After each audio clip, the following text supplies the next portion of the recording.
Hello dear students, एक बार फिर से आप सभी का स्वागत है आपके अपने चैनल डिजर्व पॉइंट एकेडमी में। मैं सुमित भट्ट और आज के सेशन में हम डिस्कस करने वाले हैं प्रोबेबिलिटी से रिलेटेड बहुत ही इंपॉर्टेंट क्वेश्चंस जो हर लिहाज से आप लोगों के लिए बहुत ज़्यादा इंपॉर्टेंट हो, चाहे फिर वो आपका कॉम्पिटिटिव एग्जाम्स का लेवल हो या फिर स्कूल लेवल का एग्जाम्स। तो आइए इस सेशन में हम डिस्कस करते हैं कुछ क्वेश्चन जिन पर हम बहुत ही ज़्यादा अच्छे से फोकस करने वाले हैं। तो बढ़ते हैं आगे, चलिए देखते हैं इस क्वेश्चन में हमसे क्या बोला गया। The very first question is two coins are tossed simultaneously. Questions को जरा बहुत ध्यान से समझना है यहाँ पर, क्योंकि जो पूरी की पूरी कहानी है वो बेस्ड है क्वेश्चंस पर।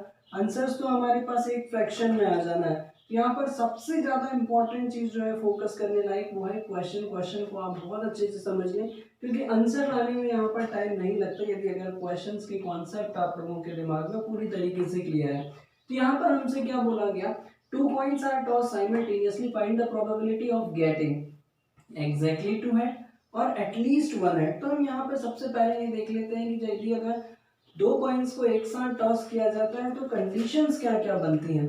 तो सबसे पहले हमारे पास जो कंडीशंस बनती हैं वो या तो दोनों पर हेड होगा, या दोनों पर टेल, या पहले पर हेड दूसरे पर टेल, या फिर टेल हेड। ये चार कंडीशंस पॉसिबल है ना। अब पहली कंडीशन में हमसे क्या पूछा गया, एग्जैक्टली टू हेड, है ना। तो प्रोबेबिलिटी बराबर क्या होता है हमारे पास, प्रोबेबिलिटी बराबर होता है हमारे पास नंबर ऑफ फेवरेबल कंडीशंस, है ना। इसको एक बार ध्यान से समझ लीजिएगा, मैं बार बार ये फॉर्मूला नहीं लिखूंगा। Number of favourable conditions upon total number of conditions, ठीक है। तो यहाँ पर आपको फेवरेबल कंडीशन कितनी दिखाई दे रही है फर्स्ट केस के लिए, जहाँ पर बोला गया एग्जैक्टली दो हेड होने चाहिए।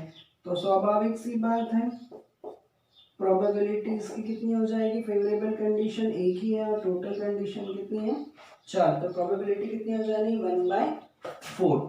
सेकंड क्वेश्चन की बात करते हैं हम। इसमें क्या बोला गया, एटलीस्ट वन है। तो एटलीस्ट के केस में हम क्या करते थे, कम से लेकर कहाँ तक जाते थे, मैक्सिमम तक। तो favourable condition at least one head इसमें भी है, इसमें भी है और इसमें भी है, ठीक है। यहाँ पर प्रोबेबिलिटी क्या होने वाली है हमारे पास, फेवरेबल कंडीशन 3 और total condition 4। Here is the answer. बढ़ते हैं नेक्स्ट क्वेश्चन की तरफ। चलिए देखते हैं यहाँ पर हमसे नेक्स्ट क्वेश्चन में क्या बोला गया, इसको भी जरा बहुत ध्यान से समझिएगा। यहाँ पर हमसे ये बोला गया कि suppose we throw a dice once, यदि अगर एक डाइस को एक बार फेंका गया तो what is the probability of getting a number greater than 4, है ना। नंबर 4 से बड़ा हो। तो हमें ये मालूम है कि यहाँ पर हमारे पास टोटल आउटकम्स क्या क्या होंगे, टोटल आउटकम्स की यदि अगर हम बात करें तो यदि एक डाइस फेंकने पर या तो 1 2 3 4 5 या 6 यही पॉसिबिलिटीज हो सकती हैं, ठीक। तो यदि अगर हम पहले क्वेश्चंस की बात करें जहां पर नंबर हमें क्या चाहिए, ग्रेटर देन 4, तो ग्रेटर देन 4 दो ही नंबर पॉसिबल है, 5 और 6। तो ऐसी कंडीशन में फेवरेबल कंडीशन कितनी हो जानी है, 2 और टोटल नंबर ऑफ कंडीशन 6। तो here is the answer. Second part की अगर हम बात करें तो उसमें क्या बोला गया है, लेस देन और इक्वल टू 4, यानी कि ये चार कंडीशंस, है ना। तो यहाँ पर प्रोबेबिलिटी कितनी हो जानी है हमारे पास, 4/6 या फिर 2/3। Here is the answer. चलिए देखते हैं यहाँ पर नेक्स्ट क्वेश्चन में हमसे क्या बोला गया। चलिए बहुत ध्यान से समझिएगा, ये एक इंटरेस्टिंग क्वेश्चन है। यहाँ पर हमसे बोला गया two dice are thrown simultaneously, find the probability of getting a multiple of 2 on one die and multiple of 3 on other die. तो ऐसी सिचुएशन में हम कुछ पहले से प्रीडिफाइंड चीजें यहाँ पर मेंशन कर लेते हैं। यदि अगर दो डाइस एक साथ थ्रो किए जाएंगे तो टोटल कंडीशन जो बनने वाली है वो है हमारे पास 36। अब मल्टीपल ऑफ टू डाइस पर क्या क्या होता है, 2 4 एंड 6, ठीक। एंड मल्टीपल ऑफ 3 एंड 6, तो उन्होंने ये बोला कि एक जब अगर 2 डाइस एक साथ थ्रो किए गए हैं तो पहले पर 2 का मल्टीपल हो और दूसरे पर क्या हो 3 का मल्टीपल हो। तो ऐसी कौन कौन सी सिचुएशंस बनेगी, चलिए हम यहाँ से बनाना स्टार्ट करते हैं। 2 3, इसी तरीके से हमारे पास क्या हो सकता है 2 6, और दो इन्हीं के अपोजिट बना लेते हैं हम 3 2 और 6 2। ठीक, फिर उसके बाद हम लेते हैं यहाँ पर 4 3 और 4 6, दो इन्हीं के अपोजिट ले लेते हैं 3 4 और 6 4। ठीक, नेक्स्ट हम ले लेते हैं यहाँ पर 6 3 और 3 6। ठीक है, 6 3 और 3 6। फिर कितने हो गए ये हमारे पास 4 4 8। 2 3 2 6 3 2 6 2। ठीक, 4 3 4 6। ठीक है, ये इन्हीं के अपोजिट ले लिए थे हमने 4 3 4 6, इन्हीं के अपोजिट ले लिए 3 4 और 6 4। फिर 6 के साथ क्या क्या आ गया हमारे पास 6 3 6 6। ठीक, और क्या बच गया है हमारे पास 6 3 और यहाँ पर लो आप 6 6। तो इसी का एक अपोजिट हमारे पास हो जाएगा 3 6, इसका अपोजिट तो हो नहीं सकता है। ठीक है, तो कितनी कंडीशन बन रही है हमारे पास, क्योंकि 6 6 का अपोजिट तो ले नहीं सकते हैं ना। ठीक है, वो 6 6 ही रहेगा। तो टोटल कंडीशंस कितनी हो रही है हमारे पास, फेवरेबल कंडीशंस 11 इस सिचुएशन के लिए। तो प्रोबेबिलिटी क्या होने वाली है हमारे पास भैया 11/36। Here is the answer. चलिए देखते हैं हम यहाँ पर नेक्स्ट क्वेश्चन में हमसे क्या बोला गया है। चलो बहुत ध्यान से समझिएगा इसे। The king, queen and jack of spade are removed from a deck of 52 cards and then well shuffled. One card is selected from the remaining cards. Find the probability of getting a spade and a king. तो जरा बहुत ध्यान से समझिएगा, धीरे धीरे अपने concepts बनाइएगा। यहाँ पर क्या बोला गया हमसे, यदि अगर 3 पत्ते कौन कौन से किंग क्वीन और जैक स्पेड के, स्पेड यानी होता है आपको अगर साधारण सी भाषा में काला पान है, उनकी किंग क्वीन और जैक को बाहर निकाल लिया गया एक ताश की गड्डी में से, देन उसको शफल किया गया। फिर उसके बाद एक कार्ड सिलेक्ट कर लिया गया, तो उसके स्पेड के होने की प्रोबेबिलिटी क्या होगी। सबसे तुरंत हमारे दिमाग में स्ट्राइक करना चाहिए कि स्पेड के टोटल कार्ड्स कितने होते हैं 13, जिसमें से 3 कार्ड ऑलरेडी निकाल लिए गए हैं। तो in first case total remaining spade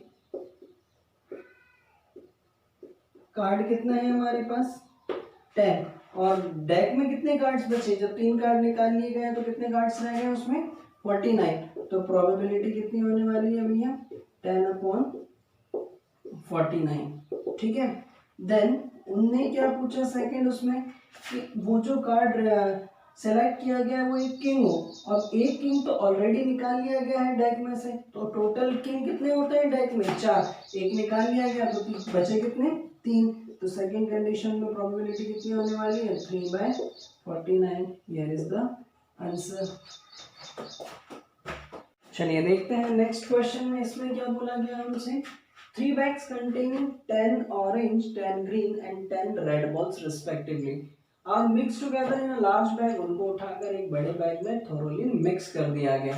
If one of the ball is taken out at a random without looking into the bag, बिना देखे randomly एक बॉल को select कर लिया गया, then what is the probability that it is a orange ball? In the first condition we have to find the probability that it is an orange ball, है ना, and in second part we have to find the probability that this ball is not orange। ठीक है, तो चलिए देखते हैं हम। तो सबसे पहली चीज जो क्वेश्चंस पढ़कर हमें यहाँ पर दिखाई दे रहा है कि टोटल बॉल्स जो है वो कितनी है 30।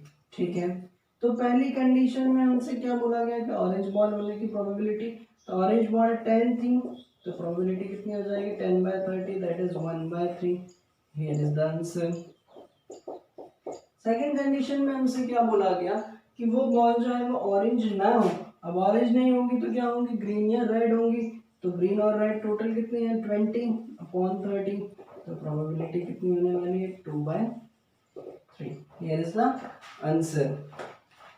चलिए बढ़ते हैं हम हमारे नेक्स्ट क्वेश्चन की तरफ। और यहाँ पर हमसे क्या बोला गया है, इसको भी जरा बहुत ध्यान से समझिएगा। Cards numbered from 1, 2, 3, 4, 5 up to 17 are put in a box and mixed thoroughly. One person draws a card from the box. Find the probability that the number of the card is an odd number. है ना। तो सबसे पहले ही condition में उन्होंने क्या बोला गया, इसको जरा बहुत ध्यान से समझिएगा कि एक कार्ड्स हैं, उनके ऊपर नंबर है 1 से लेकर 17 तक, और उनको एक बॉक्स के अंदर अच्छी तरीके से मिक्स कर दिया गया। और यदि अगर एक पर्सन उसमें से रैंडमली एक कार्ड को सिलेक्ट कर लेता है तो उसके ऑड नंबर होने की प्रोबेबिलिटी क्या होगी। तो देखते हैं सबसे पहले 1 से लेकर 17 तक के बीच में ऑड नंबर्स कौन कौन से होते हैं। 1, 3, 5, 7, 9, 11, 13, 15 एंड 17। तो 1, 2, 3, 4, 5, 6, 7, 8, 9।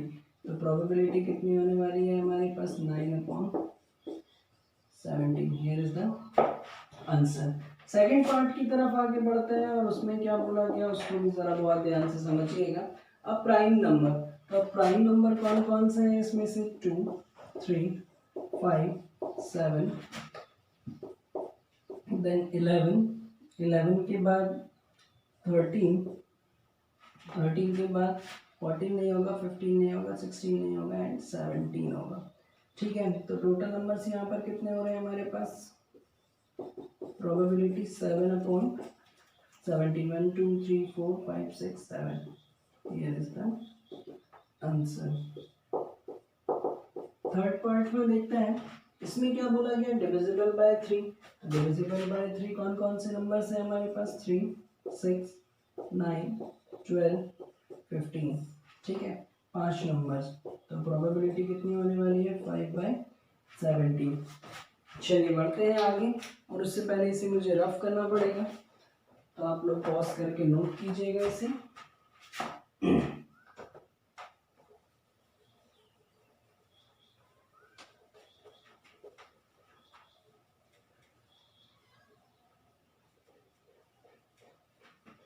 ठीक है। तो नेक्स्ट पार्ट में देखते हैं, फोर्थ पार्ट में क्या बोला गया हमसे, डिविजिबल बाय 2 एंड 3।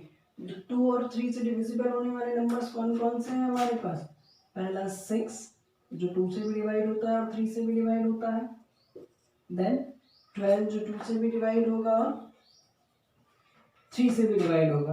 बस 2 ही नंबर हैं 1 से लेकर 17 तक के बीच में। तो प्रोबेबिलिटी कितनी होने वाली है, 2/17। It is fourth part. ठीक है। बढ़ते हैं हम हमारे नेक्स्ट पार्ट की तरफ, फिफ्थ। यहाँ पर हमसे क्या बोला गया, मल्टीपल ऑफ 3 और 5, है ना। ये एंड और आर का डिफरेंस समझिएगा, 3 का मल्टीपल चाहिए या फिर 5 का मल्टीपल चाहिए हमें। तो 3 के मल्टीपल्स कौन कौन से हैं हमारे पास, 3, 6, 9, 12, 15। ठीक है। और 5 के 5, 10 एंड 15। तो कितने हुए, 1, 2, 3, 4, 5, 6, 7, 8, है ना। तो प्रोबेबिलिटी कितनी हो रही है हमारे पास, 8/17। Here is the answer. ठीक है, सही है ना। 3, 6, 9, 12, 15 दो बार आ गया, सॉरी, है ना, एक ही बार कंसीडर करेंगे हम उसे।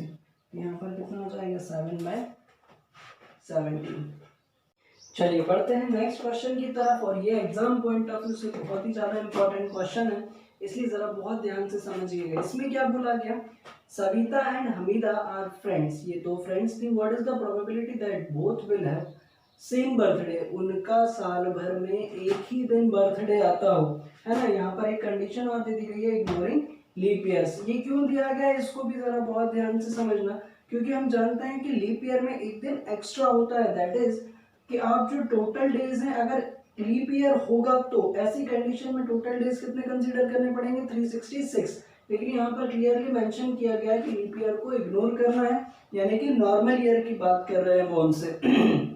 ठीक है, तो उनका सेम बर्थडे होने की प्रोबेबिलिटी क्या है। अब अगर उनका सेम बर्थडे होगा तो इस बात को जरा बहुत ध्यान से समझिएगा।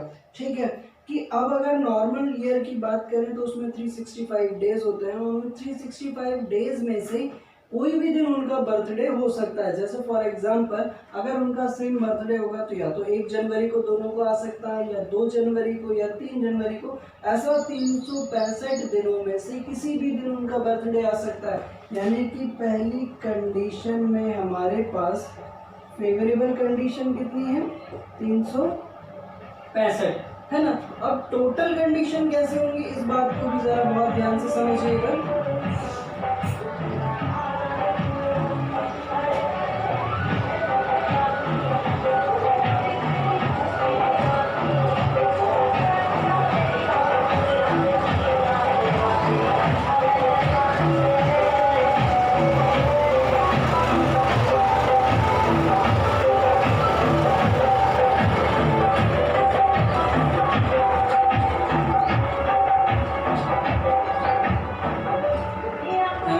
सॉरी, कुछ डिस्टर्बेंस था बाहर इसलिए मैं थोड़ा सा रुक गया था। ठीक है,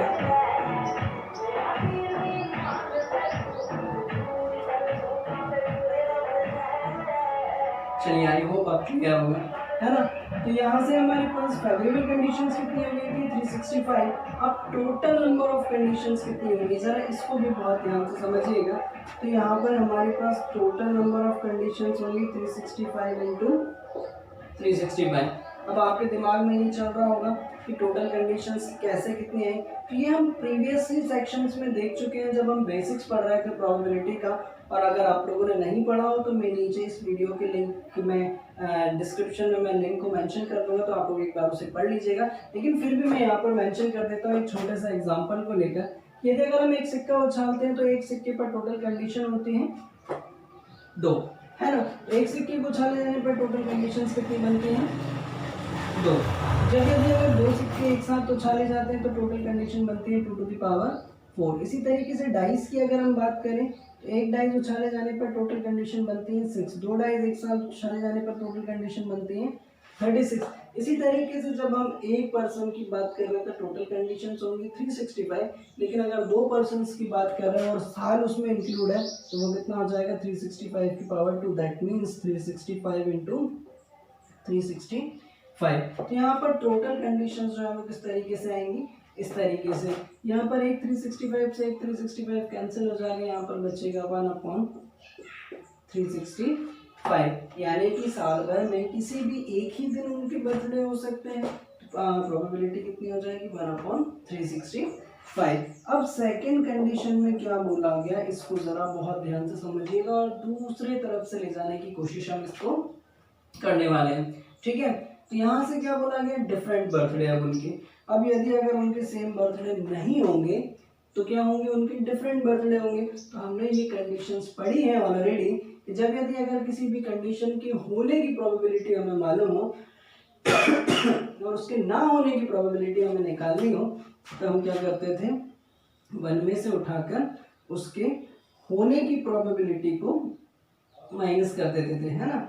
1 माइनस पी ए। सपोज पहली कंडीशन को हमने क्या मान लिया, पी ए, तो ये क्या निकल आता था, उस कंडीशन के ना होने की प्रोबेबिलिटी। ठीक है, तो देख लेते हैं अब ये क्या आने वाला है हमारे पास, 1 माइनस 1/365। तो ये आ जाएगा हमारे पास एलसीएम लेने पर 365। इसको इधर मल्टीप्लाई करें तो 365 माइनस 1 यानी कि ये कितना बचने वाला है, 364/365, है ना। अब यदि अगर उनके डिफरेंट बर्थडेज होंगे तो उसकी प्रोबेबिलिटी कितनी हो जाएगी, 364/365। चलिए देखते हैं नेक्स्ट क्वेश्चन में हमसे क्या बोला गया, इसको भी जरा बहुत ध्यान से समझिएगा। क्वेश्चन नंबर 8, है ना। यहाँ पर हमसे ये बोला गया, 2 players Neha and Shivani play a tennis match. It is known that the probability of Neha winning the match is 0.62. Then we have to find the probability of Shivani's winning the match, है ना। तो जरा इस बात को बहुत ध्यान से समझिएगा। यानी कि हमें अल्टीमेटली क्या निकालना है कि यदि अगर नेहा के जीतने की प्रोबेबिलिटी हमें दी गई है तो तो हमें शिवानी के जीतने की प्रोबेबिलिटी को फाइंड आउट करना है। दैट मीन्स आप अगर इसको बहुत अच्छे से समझें तो जो नेहा के हारने की प्रोबेबिलिटी होगी वही शिवानी के जीतने की प्रोबेबिलिटी होगी। तो अल्टीमेटली हम क्या फाइंड कर रहे हैं कि नेहा की यदि अगर हमें जीतने की प्रोबेबिलिटी हम दी गई है तो हम नेहा के हारने की प्रोबेबिलिटी को फाइंड आउट कर लेते हैं। तो यहाँ पर हम डिनोट कर लेते हैं सबसे पहले let A be the event of Shivani's, let A be the event of Neha's winning and P A bar is the event of Neha's losing, है ना। That means probability of Neha's losing is ultimately